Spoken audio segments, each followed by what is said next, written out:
And welcome back. Enjoy the taste of eating right. Catherine Grick from Trident Hospital is here with information on National Nutrition Month. Catherine, welcome. Thank you. And tell us what we're focusing on this month of March. We know it's National Nutrition Month, but really what does that entail and what are we focusing on?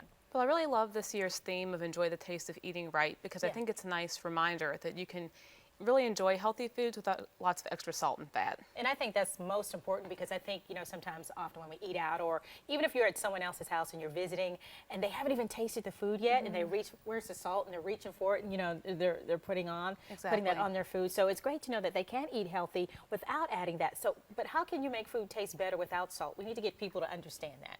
Well, some of my favorite seasonings, pepper is great. Black pepper, white pepper can add a lot of flavor without the sodium, which is so bad for our heart that we really focus on reducing sodium in our diet since we all get too much. Salad dressing is another thing. You don't have to buy a pre-bottled dressing. You can use different vinegars, olive oils, and then different herbs and spices to really get a good flavor. Absolutely. Now, tell us about H2U, which stands for Health to You. Tell us a little bit more about that. H2U is a national wellness program. We have a chapter here through Trident Health. And so the whole point of H2U is to get our members in the community connected with health resources in the area. That can be health screenings that we do through Trident Health. It can be exercise classes that we offer through H2U. And we're also looking at offering more nutrition classes as well, since our members seem to really be interested in learning more about cooking without the salt. Absolutely. So now let's talk about who you're partnering with, helping with the Low Country Food Bank and this initiative that you have going on. Okay, sure. The South Carolina Academy of Nutrition and Dietetics has a grocery store tour campaign going on throughout South Carolina.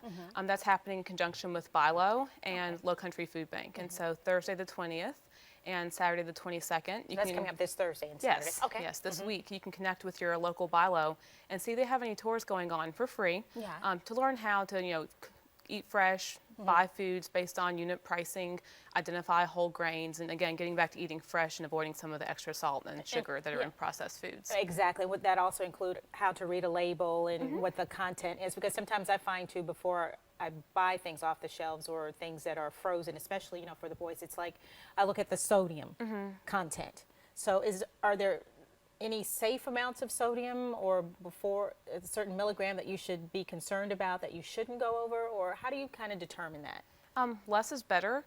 Most people need about 2,400 milligrams of sodium a day. A day, okay. If you are over 40, have a history of high blood pressure or certain minorities, you actually need 1,500 milligrams a day. Oh. And most Americans get around 3,500 milligrams. So we're all way over. So again, looking at the bottle, looking at how many milligrams of sodium are in a serving. If you can stick around 100 to 200 per serving of that food, you're doing okay, because over the course of the day, that tends to add up. Absolutely. All right. Well, those are some really great tips. Now, what are some more tips that our viewers can use to begin eating healthy today? They've seen this conversation. You know what? I'm fired up. I'm ready to do it right now. What are some things that they can do today? Sure. Check those labels. A lot of restaurants now are putting calorie information on their menus. Being mindful of that is very important. And then again, a quick change to just looking at your beverages, going for water. You can put some nice orange peel, lemon peel in your water, get a good flavor, because all those extra calories from sugar that soda has. Never thought about that. All right, Catherine, well, thank you so much. You're welcome. I need one bottled water, please. Stay with us. We're back in a moment.